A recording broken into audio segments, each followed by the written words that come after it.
Isa pong malaking balita para kay XRP ang pag-usad ng mga bangko sa crypto matapos pong alisin ang isang hadlang na matagal nang pumipigil sa kanila.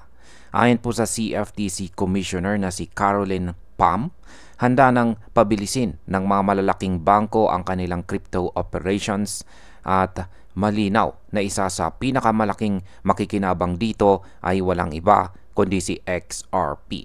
Kaya ayan po ang siyang ating pag-uusapan sa video na ito. Pero bago po tayo magpatuloy ay pakibasa na lamang po muna ang disclaimer dito po sa ibaba ng ating screen. Yan, simulan po natin sa kung ano po ang nagbago sa regulasyon. Sinabi po ni Pham na napakalaking bagay ang pag-resend ng SEC sa Staff Accounting Bulletin 121 or SAB 121. Noon, kailangan isulat ng mga public companies ang crypto na hawak nila para sa mga customer bilang liabilities na nagiging dahilan para iwasan ng mga bangko ang paghawak ng mga crypto assets. Ngayong inalis na ito ni Acting SEC Chairman Mark Ojeda noong early 2025, wala na pong malaking sagabal para sa mga bangko na pumasok ng mas seryoso sa digital asset.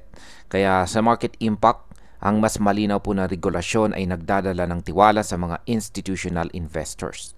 Posible pong tumaas ang adoption ni XRP at iba pang mga crypto dahil mas ligtas po at malinaw na ang regulatory environment. Ngayon ay handa na bang pumasok ang mga bangko? Ayon po kay Pham, matagal nang tahimik na nag-i-eksperimento ang mga bangko sa crypto. Binanggit po niya na aktibo na po sina JP Morgan, BNY Mellon at saka Citi sa digital asset space kahit masyado pong nababalita. Yan, kahit hindi po masyadong nababalita. Ngayon, asahan na raw natin ang mas mabilis na deployment ng kanilang mga project na sinimulan pa noong taong 2016. Ibig pong sabihin ay mas maraming gagamit po ng blockchain at crypto solutions sa mas malalaking volume. Kaya ang market impact po nito ay kung tataas ang paggamit ng crypto solutions ng mga bangko, maaari pong lumakas ang demand para kay XRP na lalo na sa cross-border payment use case nito.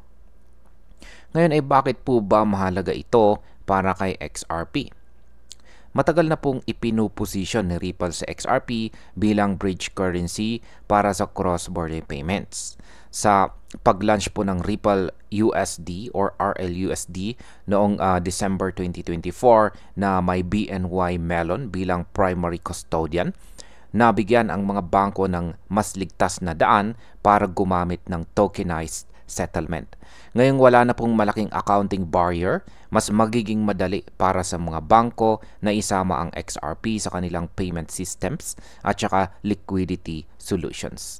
Kaya ang market impact po dito ay posibleng magsilbing catalyst ito para sa pag-angat ng presyo ng XRP kapag nagsimula ng gumamit ang mga bangko ng Ripple solutions sa mas malaking scale. Ngayon ay may mga babala pa rin ba or warning? Binigyang diin po ni Pham na kahit mas supportive na ang regulasyon, mananatiling mahigpit po ang risk management requirements ng mga bank regulators. Kailangang matiyak po na handa ang mga bangko bago po payagan ang full-scale crypto custody at saka settlement. Kaya sa market impact, positibo pa rin ito para kay XRP sa long term, pero maaaring dahan-dahan ang adoption para maiwasan ang sobrang risk. At ayan, ang bilang panghuli, ang opinion ko po rito ay isa ito sa pinakamahalagang balita para kay XRP ngayong taong ito. Pinapakita po nito na hindi lang usap-usapan ang institutional adoption, nagsisimula na itong maging realidad or katotohanan. Kapag nagpatuloy po ang deployment mula sa mga bangko, posibleng makita po natin ang malaking pag-akyat ng presyo ng XRP sa mid to long term. Pero dapat pa rin po tayong mag-ingat dahil maaari pong mabagal ang pag-roll out at sensitive pa rin ang market sa macro conditions.